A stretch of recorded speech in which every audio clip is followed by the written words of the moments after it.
कोई भी charge rest पे तो सिर्फ इलेक्ट्रिक फील्ड बना सकता है। पर अगर चार्ज को हम लोग यूनिफॉर्म वेलोसिटी से फेंका, अगर हमने चार्ज को यूनिफॉर्म वेलोसिटी से फेंका तो वो मैग्नेटिक फील्ड भी जनरेट करता है।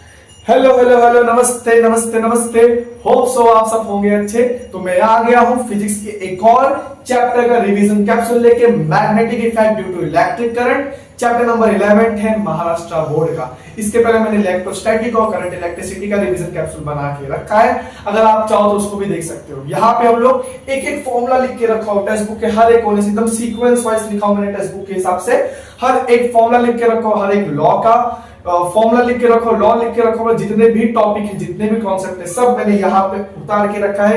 एक एक टॉपिक, एक एक फॉर्मूले पे डीप में बात करेंगे, कहां से आया, कैसे न्यूमेरिकल बन सकते हैं, सारी बातें यहाँ पे होगी।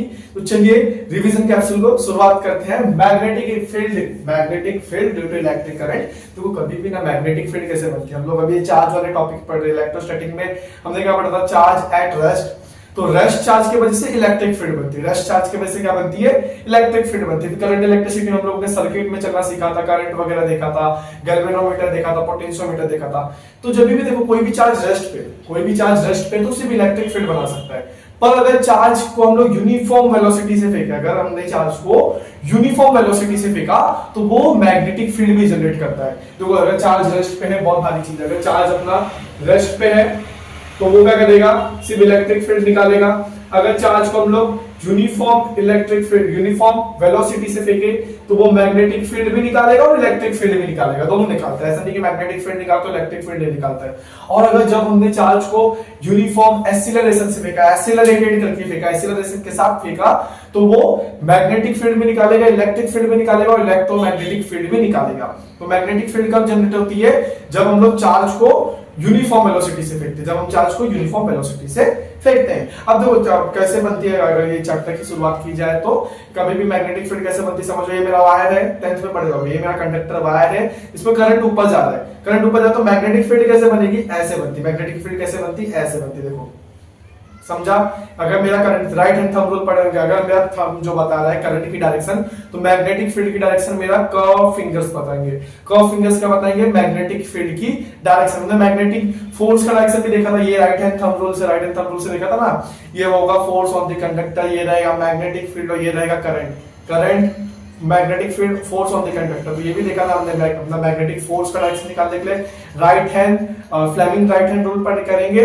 और ये अगर हमको मैग्नेटिक फील्ड का डायरेक्शन निकालना तो ये रहेगा अपना करंट का डायरेक्शन, और ये रहेगा फिंगर क्या बताएगा, मैग्नेटिक फील्ड का डायरेक्शन। तो मैग्नेटिक फील्ड कैसे जनरेट होती है, एक प्रोड्यूसिंग करंट है, अपना कंडक्टर है जिसमें करंट प्रोड्यूस होता है, तो उसके आसपास क्या रहेगा, मैग्नेटिक फील्ड बन जाता है। मैग्नेटिक फील्ड बन जाता है, राइट हैंड थंब रूल से हम लोग उसका डायरेक्शन को निकाल सकते हैं। ठीक है, तो ये चैप्टर कैसे शुरुआत हुई, अपने टेक्स्ट बुक में बहुत ऊपर नीचे करके सीक्वेंस दिया, पर मैंने उसी सीक्वेंस में लिखा है कि आप अगर टेक्स्ट बुक सामने रख के रिवीजन कर रहे हो तो आपका सीक्वेंस वाइज रिवाइज हो जाएगा। नहीं तो अपना चैप्टर की शुरुआत बायो-सावर्ट लॉ से होनी चाहिए थी, फिर एम्पियर्स लॉ करना चाहिए था। बायो-सावर्ट पूरा कूलम्ब जैसा है, कूलम्ब हमने किया था, न्यूटन्स लॉ किया था, वैसे ही पूरा बायो-सावर्ट है, पर ये मैग्नेट में आ गया है। और एम्पियर्स लॉ जो है पूरा गैस लॉ जैसा है, जैसे गैस लॉ हमने किया था इलेक्ट्रोस्टैटिक में, तो पूरे गैस लॉ जैसा एम्पियर्स लॉ है। तो मैं शुरुआत चैप्टर की वहीं से कर रहा हूं जहां से हुआ है, force on moving charge in uniform magnetic field. एक यूनिफॉर्म मैग्नेटिक फील्ड है, सारी मैग्नेटिक फील्ड क्या यूनिफॉर्म है, मैग्नेटिक फील्ड का यूनिफॉर्म है। तो उसपे जो मूविंग चार्ज, इस पे मेरा क्या है, यूनिफॉर्म मैग्नेटिक फील्ड है ऐसे, यूनिफॉर्म मैग्नेटिक फील्ड है ऐसे, उसमें मैंने एक चार्ज को मूव करा है, एक चार्ज को मैंने क्या किया, यूनिफॉर्म मैग्नेटिक फील्ड में मूव कराया, चाहे मैग्नेटिक फील्ड के साथ कराया, चाहे मैग्नेटिक फील्ड के खिलाफ कराया। तो फॉर्मूला क्या बनता है, उसमें फोर्स कितना लगेगा। अगर एक मैग्नेटिक फील्ड है, सारी मैग्नेटिक फील्ड ऐसे जा रही है, उसमें एक चार्ज को मूव करा, कहीं पे भी करा, यहाँ करा रहा हूं, वहां करा रहा हूं, किसी भी एंगल पे, उसके साथ करा रहा हूं, उसके खिलाफ कुछ करा रहा हूं, कहीं पे मैंने यूनिफॉर्म मैग्नेटिक फील्ड में एक चार्ज को फेंका, तो उसपे जो फोर्स लगेगा QVB sin थीटा। क्या फोर्स लगेगा, QVB sin थीटा फोर्स लगेगा। देखो QVB sin थीटा हमने क्रॉस प्रोडक्ट पढ़ा था 11th में, तो V इंटू, अभी जो थीटा एंगल है किसके बीच का है, V और B के बीच का, तो V क्रॉस B भी लिख सकते हैं, मतलब इसी फॉर्मूले को ऐसे भी लिख सकते हैं वेक्टर फॉर्म में। क्रॉस प्रोडक्ट में क्या होता है, V क्रॉस B है तो उसको तो VB sin थीटा भी लिख सकते हैं। थीटा किसके बीच का एंगल रहेगा, वेलोसिटी और मैग्नेटिक फील्ड के बीच का एंगल रहेगा। तो QVB sin थीटा क्या है, QVB sin थीटा क्या है, फोर्स है किस पे, उस चार्ज पे, मूविंग चार्ज पे जो यूनिफॉर्म मैग्नेटिक फील्ड में हमने फेंका है, हमने मूव कराया है। ठीक है, तो पहला हुआ अभी लॉरेंस फोर्स क्या होता है, लॉरेंस फोर्स क्या होता है बताओ, इलेक्ट्रिक फील्ड के वजह से जो फोर्स लगता है प्लस मैग्नेटिक फील्ड। अच्छा मैग्नेटिक फील्ड को हम लोग बी से लिखते हैं, पता है इलेक्ट्रिक फील्ड को ई से लिखते हैं और मैग्नेटिक फील्ड को हम लोग लिखते हैं बी से। तो लॉरेंस फोर्स का दोनों का कॉम्बिनेशन, मतलब मैंने एक चार्ज को फेंका, उस पर इलेक्ट्रिक फील्ड ने कितना फोर्स लगाया और मैग्नेटिक फील्ड ने कितना फोर्स लगाया। देखो मैंने तुमको इलेक्ट्रोस्टैटिक वाले चैप्टर में बताया था इलेक्ट्रिक फील्ड कितना फोर्स लगाती है, QE, वो charge into electric field. Electric field कितना फोर्स लगाती है, इलेक्ट्रिक फील्ड फोर्स लगाती है QE। इलेक्ट्रिक फील्ड कितना फोर्स लगाती है, QE। और अभी हमने देखा मैग्नेटिक फील्ड ऊपर कितना फोर्स लगा रही है, QVB। QE फोर्स लगाती है इलेक्ट्रिक फील्ड और QVB फोर्स कौन लगा रहा है, मैग्नेटिक फील्ड। तो लॉरेंस फोर्स का दोनों का combination, electric field plus magnetic field की वजह से जो फोर्स होता है वो उसको हम लोग बोलते हैं लॉरेंस फोर्स। ठीक है, तो हमने मैग्नेटिक फील्ड देखा, लॉरेंस फोर्स देखा। साइक्लोट्रॉन क्या होता है, साइक्लोट्रॉन को स्टार्टिंग में दे दिया है, बहुत मतलब टॉपिक को ऊपर नीचे कर दिया। साइक्लोट्रॉन क्या होता है बताओ, साइक्लोट्रॉन में हम लोग लॉरेंस फोर्स का काम होता है। देखो लॉरेंस फोर्स पर ना मतलब एक चार्ज पे फोर्स लग रहा है, इलेक्ट्रिक फील्ड भी फोर्स लगा रही है और मैग्नेटिक फील्ड भी फोर्स लगा रही है। तो साइक्लोट्रॉन ऐसे गोल सा, तुम्हारे टेक्स्ट बुक में डायग्राम होगा, देखो अगर हो पाएगा तो मैं यहाँ लगा देता हूँ, नहीं तो आपने टेक्स्ट बुक रखा तो ऐसे गोल सा होगा, देखो ऐसे ऐसे गोल गोल सा होगा, ऐसे ऐसे जलेबी जैसा रहेगा। बीच में हम लोग इन्वर्टर लगा देते हैं कि मैग्नेटिक फील्ड इलेक्ट्रिक फील्ड हम लोग चेंज करते रहे। तो उसमें लोग क्या करते हैं बताओ, एक चार्ज को फेंकते हैं, चार्ज पार्टिकल को फेंकते हैं, तो चार्ज पार्टिकल क्या करता है, मैग्नेटिक फील्ड क्या करता है, उसको गोल गोल घुमाता है और इलेक्ट्रिक फील्ड उसकी स्पीड बढ़ाता है। दोनों मतलब इलेक्ट्रिक फील्ड भी और मैग्नेटिक फील्ड, इलेक्ट्रिक फील्ड भी फोर्स लगाती है, मैग्नेटिक फील्ड भी फोर्स लगाती है और वो चार्ज पार्टिकल का एक्सीलरेशन बढ़ाते हैं। वो चार्ज पार्टिकल अगर मैंने साइक्लोट्रॉन में डाला उसमें बहुत घूमेगा घूमेगा घूमेगा घूमेगा और ऐसे ज़ब्त से बाहर निकलेगा, ऐसे गोल गोल जलेबी जैसा तुम टेक्स्ट बुक में देख सकते हो पाएगा तो मैं यहाँ पे लगाता हूँ। ठीक है, तो साइक्लोट्रॉन का होता है उसके अंदर एक चार्ज पार्टिकल आता है, तो इलेक्ट्रिक फील्ड और मैग्नेटिक फील्ड दोनों फोर्स लगाते हैं। इलेक्ट्रिक फील्ड उसका स्पीड बढ़ाता है, मैग्नेटिक फील्ड उसको रोटेट कराने में मदद करता है और बीच में हम लोग नीचे इन्वर्टर भी लगाते हैं, मतलब हम लोग को पोटेंशियल चेंज करने के लिए उसमें क्या लगाते हैं, इन्वर्टर लगाते हैं, कभी इलेक्ट्रिक फील्ड मैग्नेटिक फील्ड को चेंज करने के लिए। डायग्राम में तुम लोग देख सकते हो, उसमें मैंने एक चार्ज पार्टिकल डाला, वो ऐसे रोटेट करेगा, उसमें घूमेगा घूमेगा घूमेगा, उसकी स्पीड बढ़ेगी और ज़ब्त से बाहर निकलेगा। बड़ा सा होता है साइक्लोट्रॉन, मतलब ऐसे बंदूक से गोली बाहर निकलती है बहुत स्पीड में, वैसे छोटा सा चार्ज पार्टिकल बाहर निकलता है और बम्बार्ड करने के लिए काम में आता है। जैसे वान डायग्राफ जनरेटर हम लोग ने इलेक्ट्रोस्टैटिक में देखा था, वैसे ही साइक्लोट्रॉन भी काम करता है चार्ज पार्टिकल को एक्सेलरेट कराने के लिए। ठीक है, चार्ज पार्टिकल को एक्सेलरेट कराने के लिए होता है। तो यहाँ पे बहुत सारे फॉर्मूले देके रखे हैं, जैसे जो साइक्लोट्रॉन का रेडियस रहेगा, साइक्लोट्रॉन का रेडियस रहेगा जो सर्कुलर पाथ है, मतलब जिसमें अपना इलेक्ट्रॉन घूमने वाला है, अपना सर्कुलर पाथ है जिसमें इलेक्ट्रॉन ऐसे दो प्लेट लगाए रहते हैं, उसमें आके ऐसे ऐसे घूमता है। अगर हो पाएगा तो मैं साइक्लोट्रॉन पे एक अलग से वीडियो बना पाऊंगा, अगर आप लोग चाहो तो कमेंट कर सकते हो। तो उसमें क्या होता है, इलेक्ट्रॉन घूमता है तो उसका एक सर्कुलर पाथ होता है। जो साइक्लोट्रॉन में इलेक्ट्रॉन घूमता है या इलेक्ट्रॉन बोला कोई भी चार्ज पार्टिकल उसमें जो भी घूमता है, तो उसका क्या होता है, एक रेडियस होता है। भाई सर्कुलर है उसका रेडियस है, तो रेडियस का फॉर्मूला क्या है, mv/qb। Q है चार्ज, B है मैग्नेटिक फील्ड, M है मास और V है वेलोसिटी। ठीक है, और यहाँ पे अगर टाइम पीरियड की बात की जाए तो टाइम पीरियड मतलब कितने टाइम पीरियड में सर्कुलर पाथ को कंप्लीट करेगा, तो वो होता है 2πm/qb। तो M मास, Q charge, B magnetic field और T है टाइम पीरियड। ठीक है, तो ये सारे फॉर्मूले हैं साइक्लोट्रॉन के जिसपे न्यूमेरिकल बन सकता है। तुमको एक चीज दिया जाएगा, दूसरी चीज दिया जाएगा और तुमको कभी रेडियस निकालने बोल देगा, कभी टाइम पीरियड निकालने बोल देगा। और फ्रीक्वेंसी क्या होता है, फ्रीक्वेंसी तो टाइम का उल्टा होता है। तो टाइम पीरियड अगर तुम्हें याद है 2πm/qb है, तो फ्रीक्वेंसी को उसका उल्टा कर दोगे, क्या हो जाएगा, qb/2πm। ठीक है, 2πm। ठीक है, तो साइक्लोट्रॉन क्या होता है, चार्ज पार्टिकल को एक्सेलरेट करने के लिए मदद करता है। उसका डायग्राम पूछ सकता है पेपर में, तो डायग्राम की प्रैक्टिस करके जाओ और किसका क्या यूज होता है। और ये तीन फॉर्मूला, इधर पे काइनेटिक एनर्जी भी देखेंगे। देखो चार्ज पार्टिकल घूम रहा है, कभी भी कोई भी चीज ऐसे घूमती पोटेंशियल एनर्जी मतलब साथ, काइनेटिक एनर्जी कभी भी कोई भी चीज मतलब काइनेटिक एनर्जी कब आती, कभी कोई भी ऑब्जेक्ट मोशन करे, कोई भी ऑब्जेक्ट मोशन करे तो काइनेटिक एनर्जी बनेगी। यहाँ पे चार्ज पार्टिकल मोशन कर रहा है, चार्ज पार्टिकल मोशन कर रहा है तो उसकी काइनेटिक एनर्जी क्या बनेगी, 12mv²।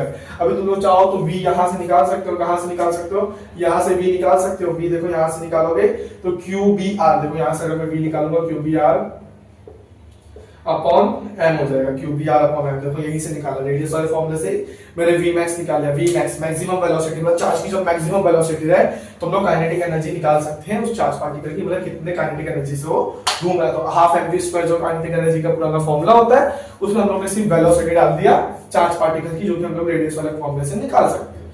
तो यहाँ पे साइक्लोट्रॉन की बात खत्म होती है। हमने देखा मैग्नेटिक फील्ड एक मूविंग चार्ज पे यूनिफॉर्म मैग्नेटिक फील्ड में अगर यूनिफॉर्म चार्ज को भेजे तो कितना फोर्स लगेगा, QVB sin थीटा।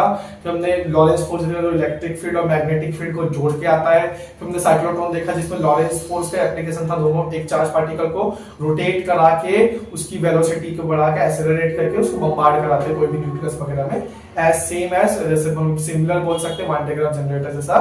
ठीक है, उसमें वोल्टेज बढ़ाते थे और यहाँ पे उसकी एक्सेलरेट करके बम्बार्ड कराते हैं, ठीक है। और फिर हम लोग ने उसका अलग अलग रेडियस देखा, टाइम पीरियड देखा, फ्रीक्वेंसी देखा और काइनेटिक एनर्जी देखा चार्ज पार्टिकल की।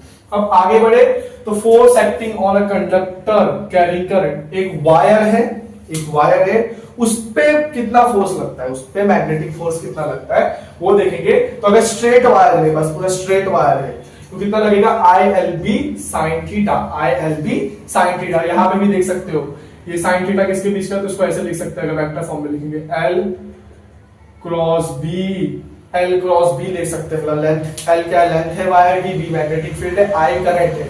तो स्ट्रेट वायर पे मैग्नेटिक फोर्स कितना लगा निकालना चाहिए, तो ILB sin थीटा। अगर तुमको ध्यान रहे तो बिल से याद रख सकते हो, बिल उल्टा बिल से याद कर सकते हो। तो बिल क्या है, एक स्ट्रेट वायर पे मैग्नेटिक फोर्स कितना लग रहा है, ठीक है। आर्बिट्रेरी शेप मतलब स्ट्रेट वायर मतलब स्ट्रेट रहेगा, आर्बिट्रेरी शेप मतलब ऐसा ऐसा रहेगा। तो आर्बिट्रेरी शेप पे हमको क्या करना पड़ेगा, ये जो लेंथ तो इसको हमको क्या करना पड़ेगा, इंटीग्रेट करना पड़ेगा। छोटी सी लेंथ को हम लोग क्या करेंगे, इंटीग्रेट करेंगे, और छोटे ऐसे लेंथ को इंटीग्रेट करके, मतलब इंटीग्रेशन में क्या होता है, छोटी चीजों को जोड़ के एक बड़ी चीज बनाई जाती है। तो वही हम लोग करेंगे, छोटी सी लेंथ को यहाँ पे इंटीग्रेट करेंगे और उससे फिर हम लोग क्या निकाल लेंगे, कोई भी आर्बिट्रेरी शेप, कैसे भी वायर, किस भी शेप का वायर है उसके हम लोग क्या निकाल लेंगे, मैग्नेटिक फील्ड हम लोग निकाल लेंगे, ठीक है। फोर्स ऑन क्लोज सर्किट पे कितना फोर्स लग रहा है, क्लोज सर्किट मतलब वायर अभी क्या हो गया है, ऐसे क्लोज हो गया, करंट घूम रहा है, उस पे क्या हो गया, वायर क्लोज हो गया है। तो सिमिलरली वायर में बोलो तो कोई भी शेप का हमको क्या करना पड़ेगा, डीएल को इंटीग्रेट करना पड़ेगा। यहाँ पे हम लोग क्या करेंगे, डीएल को हम लोग क्या करेंगे, इंटीग्रेट करेंगे, ठीक है। तो अपने को तो टेक्स्ट बुक में यही दिया, इधर पे इंटीग्रेशन है, इंटीग्रेशन करके हम लोग क्या कर सकते हैं, कोई भी शेप के वायर का हम लोग मैग्नेटिक फील्ड निकाल सकते हैं। तो ये तुम्हें सीईटी में काम में आ सकता है, सीईटी का पेपर होता है एमएसटी सीईटी या मेंस जेडब्ल्यू वगैरह में भी तुमको लेंथ दे देगा और उसको इंटीग्रेट करना पड़ेगा। इंटीग्रेशन जो हम लोग ने बेसिक मैथमेटिक्स में सीखा था वेक्टर चैप्टर में 11th में, ठीक है। अब टॉर्क क्या होता है, टॉर्क मतलब जब भी मैग्नेटिक फील्ड के इन्फ्लुएंस में कोई भी वायर रोटेट करे, टॉर्क क्या होता है, हम लोग ने रोटेशनल मोशन अगर आपने पढ़ा रहेगा तो फोर्स का ही बोल सकते हैं एनालॉग होता है, फोर्स का ही एनालॉग होता है। मतलब फोर्स लीनियर मोशंस में होते हैं, पर कोई भी चीज अगर फोर्स लगा उसकी वजह से कोई भी चीज रोटेट करे तो उसको हम लोग टॉर्क बोलते हैं। तो वायर अगर मैग्नेटिक फील्ड के इन्फ्लुएंस में रोटेट करिए, वायर है मेरा मैग्नेटिक फील्ड के इन्फ्लुएंस में ये रोटेट कर रहा है, मैग्नेटिक फील्ड में ये रोटेट कर रहा है, तो उस पर क्या लगता है, टॉर्क लगता है। कितना टॉर्क लगता है, IAB sin थीटा। और यहाँ पे भी हम लोग इसको ऐसे लिख सकते हैं, IA क्रॉस बी लिख सकते हैं, A क्रॉस B, और A क्रॉस B को हम लोग AB sin थीटा देखते हैं, क्रॉस प्रोडक्ट वेक्टर में हमने ये सीखा हुआ है, ठीक है। अभी N क्या है, अगर समझ जाओ, ये तो इधर पे बात हो रही है टॉर्क, मतलब एक वायर अगर बहुत सारे लूप में वायर है, N लूप है, वो रोटेट कर रहा है तो फॉर N टर्न्स, बहुत सारे टर्न्स, उसमें अगर कुछ चीज रोटेट कर रहा है तो NIAB sin थीटा हो जाएगा। मतलब बहुत सारे N हमने कॉइलिंग करके रखा है, उसमें N टर्न्स किया हुआ है, मतलब बहुत सारे N टर्न्स मतलब n नंबर ऑफ टर्न्स, 10 20 30। तो n क्या बताएगा, नंबर बताएगा कितने टर्न्स करके रखे, कितना कॉइलिंग करके रखा है वायर में, ठीक है। तो यही वही फॉर्मूला सिर्फ आगे n आ गया।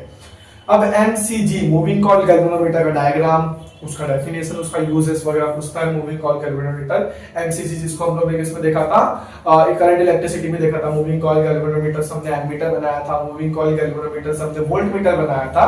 तो मूविंग कॉइल गैल्वेनोमीटर का डिफ्लेक्टिंग क्या होता है, देखो मूविंग कॉइल गैल्वेनोमीटर क्या होता है, तुम लोग कॉलेज में देख रहे होगे तो क्या करता है, हम लोग उसमें करंट, गैल्वेनोमीटर का काम क्या होता है, करंट को डिटेक्ट करना, ठीक है। एमीटर मेजर करता है, अपना गैल्वेनोमीटर भी मेजर कर लेता है, तो बहुत स्मॉल करंट को मेजर करता है और एरर बहुत बताता था। उसके लिए हम लोग ने एमसीजी को एमीटर में कन्वर्ट किया था करंट इलेक्ट्रिसिटी में। तो क्या करता है, देखो उसमें घूमता है तो अंदर पूरा एक स्ट्रक्चर होता है जिसकी वजह से टॉर्क घूमता है, अंदर वायर घूमता है तो वहां पे टॉर्क लगता है, वायर पे क्या लगता है, टॉर्क लगता है। टॉर्क पता है तो मैग्नेटिक फील्ड के इन्फ्लुएंस पे कोई भी चीज घूमेगी तो टॉर्क कितना लगता है, NIAB cos थीटा। देखो IAB sin थीटा था, पर अपना गैल्वेनोमीटर पे आता तो NIAB cos थीटा हो जाता है। देखो यही वाला फॉर्मूला है, सिर्फ उधर पे cos थीटा हो गया, कि डिराइव करोगे तो आपको मालूम पड़ेगा sin 90 माइनस थीटा वगैरह फॉर्मूला लगाना पड़ेगा वहां पे। तो डेरिवेशन भी है इसका, आप चाहो तो कमेंट करके बता दो, मैं ला दूंगा MCG साइक्लोटॉन से छोटे-छोटे टॉपिक्स पे एक स्पेशल वीडियो, ठीक है। तो टॉर्क NIAB cos थीटा, मतलब टॉर्क कितना लगता है वायर पे, अगर गैल्वेनोमीटर के अंदर जो भी वायर होता है, जो भी कॉइलिंग घूमता है, जो भी चीज रोटेट होता है, उस पे कितना टॉर्क लगता है, NIAB cos थीटा टॉर्क लगता है। अच्छा, रिस्टोरिंग टॉर्क कितना, रिस्टोरिंग टॉर्क होता है, रिस्टोर कितना अच्छे से कर पाएगा तो K फाई क्या होता है, डिफ्लेक्टिंग एंगल होता है। क्या होता है, डिफ्लेक्शन एंगल। डिफ्लेक्शन एंगल क्या होता है, NAB KI। और K क्या होता है, यहाँ पे टॉर्सिनल कांस्टेंट होता है। क्या होता है ये, टॉर्सिनल कांस्टेंट, टॉर्सिनल कांस्टेंट होता है, ठीक है, कांस्टेंट होता है। और ये क्या होता है, डिफ्लेक्शन होता है, मतलब कितना डिफ्लेक्ट होगा, कितना एंगल वो डिप्लेस है, फिर कितना एंगल वो डिफ्लेक्ट होगा। फाई क्या बताएगा, कितना एंगल वायर डिफ्लेक्ट होगा, ठीक है।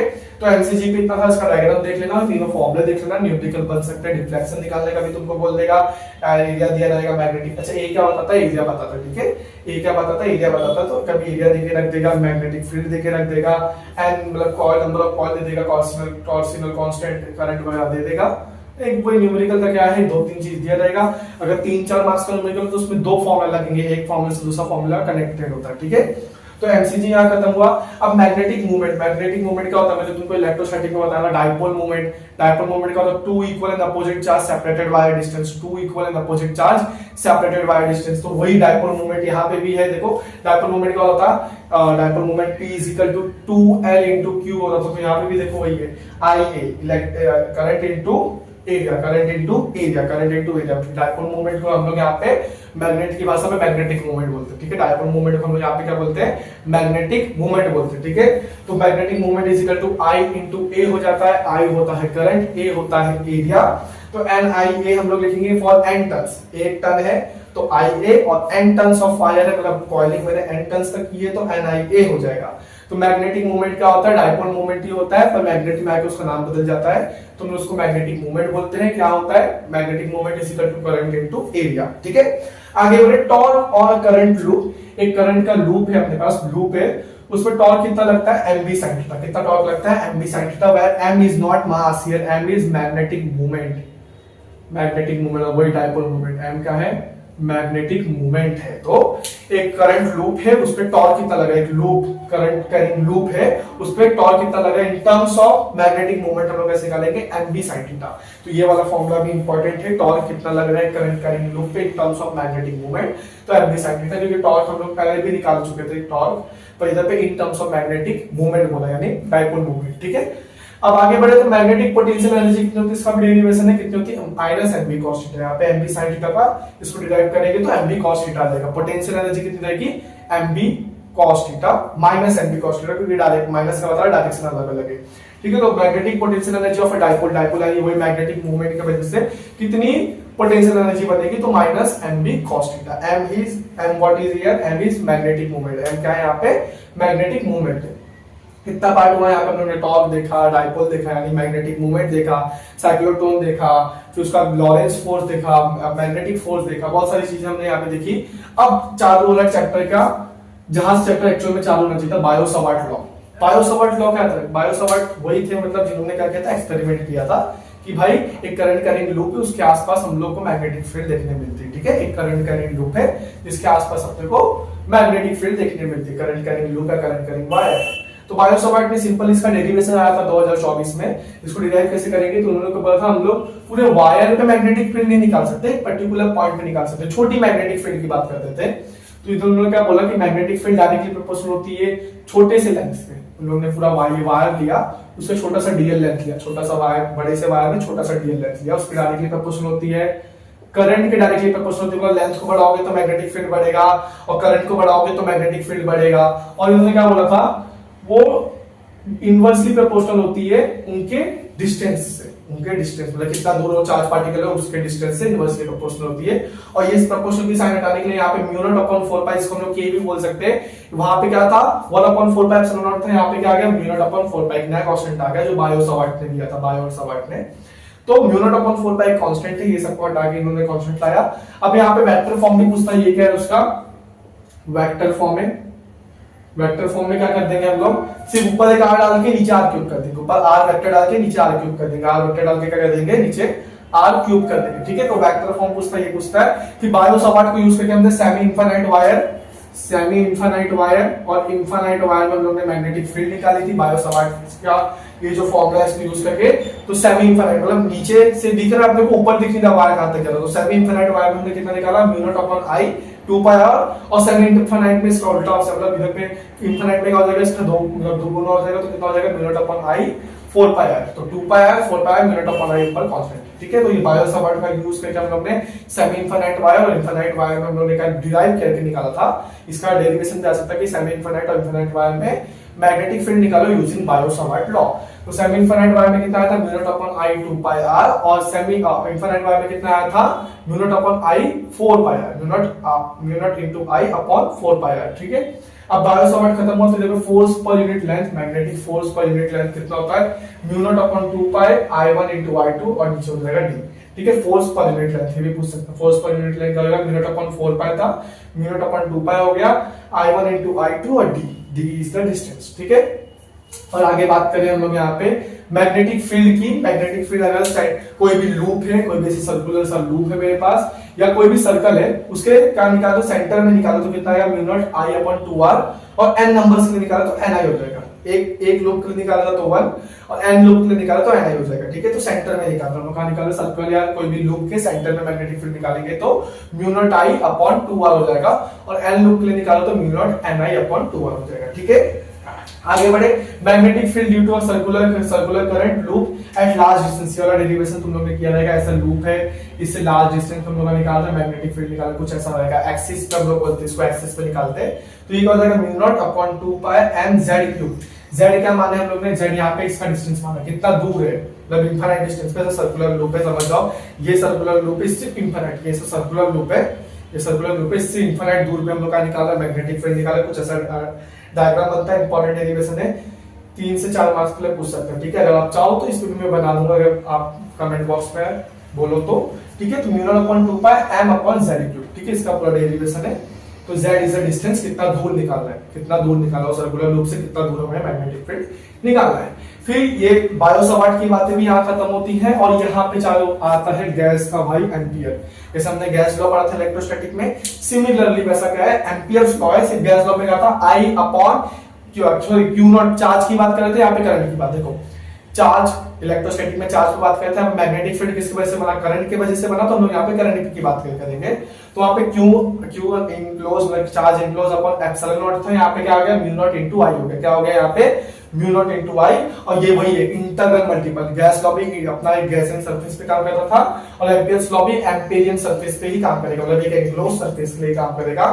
ये क्या बता रहा है enclose magnetic field into change, मतलब इधर बात हुई फ्लक्स की कि एक एरिया से कितनी मैग्नेटिक फील्ड निकल रही है, एक एरिया से कितनी मैग्नेटिक फील्ड निकल रही है, एक एरिया से कितनी मैग्नेटिक फील्ड निकल रही है, वो किसके बराबर होगी, वो जो एरिया है उसमें करंट कितना घूम रहा है into mu not.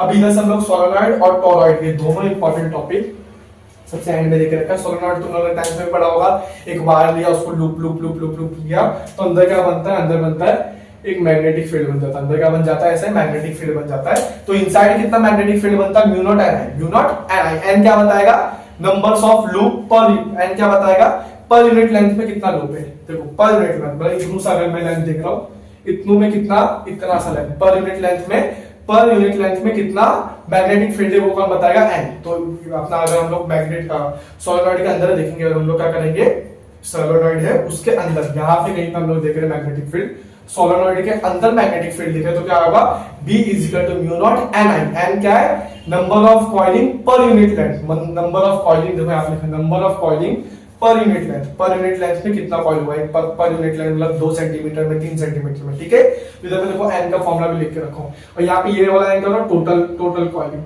Total number of coil, बड़ा वाला एन का total number of coil, total कितने कॉइल है, एल मतलब कितनी लेंथ है, मतलब 10 कॉइलिंग की 10 कॉइल किया है हमने, टोटल नंबर ऑफ कॉइल कितना 10 है, और सेंटीमीटर में कितना 10 है, तो 1 सेंटीमीटर में 1 कॉइलिंग होगा। तो ये छोटा एन क्या बताता है कि 1 सेंटीमीटर में कितना कॉइल है, 2 सेंटीमीटर में कितना कॉइल है, पर यूनिट लेंथ मतलब 1 सेंटीमीटर 2 सेंटीमीटर में कितना कॉइल हुआ है। ठीक है, तो समझ लो ये 10 है, ये 10 है, 10 सेंटीमीटर में 10 कॉइल किया तो एन, छोटे एन की वैल्यू कितनी हो जाएगी 1 सेंटीमीटर में 1। ठीक है, तो एन वही बताता है कि 1 सेंटीमीटर पर यूनिट लेंथ में कितना कॉइलिंग हुआ है। तो इनसाइड देखेंगे सोलेनॉइड के तो B is equal to mu naught N I हो जाएगा।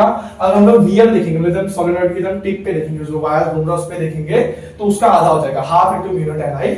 और अगर हम लोग सोलेनॉइड के बाहर कहीं भी देखेंगे तो वहां पे मैग्नेटिक फील्ड 0 होगा। सोलेनॉइड के बाहर मैग्नेटिक फील्ड क्या होता है, 0 होता है। सोलेनॉइड के बाहर मैग्नेटिक फील्ड क्या होता है, 0 होता है। अब सोलेनॉइड को लिया, सोलेनॉइड ऐसा था, ये सोलेनॉइड को मैंने घुमा दिया, सोलेनॉइड ऐसा ऐसा ऐसा ऐसा था, उसको मैंने क्या किया घुमा दे तो क्या बन जाएगा, टॉरॉइड बन जाएगा। और टॉरॉइड का फॉर्मूला क्या बनता है, mu naught N I, capital N है। तो देखो कैपिटल एन की जगह तुम लोग डाल सकते हो, कैपिटल एन की जगह क्या डाल सकते हो, एन डाल सकते हो, mu naught N L upon NL I upon 2 pi R. और मैंने क्या किया, कैपिटल आई की जगह एनएल डाल दिया। तो ये टॉरॉइड क्या होता है, जब सोलेनॉइड को मैं ऐसे क्लोज घुमा दूं, सोलेनॉइड को मैं क्या कर दूं, क्लोज घुमा दूं, तो सोलेनॉइड हुआ, टॉरॉइड हुआ, एम्पियर्स लॉ हुआ, बायो-सावर्ट हुआ, फोर्स पर यूनिट लेंथ, मैग्नेटिक फील्ड की बात किया हमने, लॉरेंस फोर्स, साइक्लोट्रॉन और एमसीजी मूविंग कॉइल गैल्वेनोमीटर।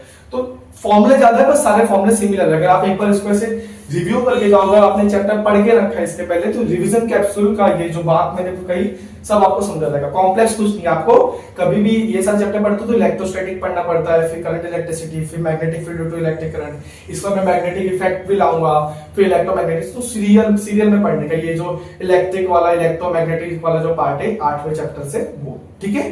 तो हमने सब बात किया अपना मैग्नेटिक फील्ड के वजह से मैग्नेटिक फोर्स कितना लगता है एक मूविंग चार्ज पे, लॉरेंस फोर्स की बात की, साइक्लोट्रॉन पे बात किया हमने, उसका फ्रीक्वेंसी वगैरह निकाला, ठीक है। फिर कंडक्टर कैरिंग वायर पे निकाला, स्ट्रेट वायर, आर्बिट्ररी वायर, कोई भी शेप का वायर पे उनको निकालना है, तुम उसको इंटीग्रेट करके निकाल सकते हो, उस पे मैग्नेटिक फोर्स, टॉर्क निकाला, एमसीजी पे हमने बात की, उसका डिफ्लेक्शन देखा, डिफ्लेक्टिव टॉर्क देखा, ठीक है। फिर मैग्नेटिक मूवमेंट देखा हमने, डाइपोल मूवमेंट जैसा होता है मैग्नेटिक मूवमेंट, आई ई इनटू ए, ठीक है। फिर टॉर्क देखा, किसके वजह से, मैग्नेटिक मूवमेंट की वजह से। फिर हमने पोटेंशियल एनर्जी भी देखी मैग्नेटिक की, फिर उसको हमने बायो-सावर्ट पे बात की, फिर हमने force per unit line, magnetic field देखा, फिर ये वाला डेरिवेशन देखा हमने, बड़ा डेरिवेशन नहीं देखा, इसका फॉर्मूला देखा, ये वाला इसमें न्यूमेरिकल बहुत आ सकता है, मतलब एक सर्कुलर लूप पे कितना दूर है। फिर हमने एम्पियर्स लॉ देखा, सोलेनॉइड एंड टॉरॉइड देखा, ठीक है। सोलेनॉइड में 3 जगह तुमको मैग्नेटिक फील्ड बोलता है, इनसाइड, आउटसाइड और एट इधर नियर, मतलब नियर को वायर पे कितना मैग्नेटिक फील्ड है। तो ये पूरी बात थी magnetic field due to electric current की।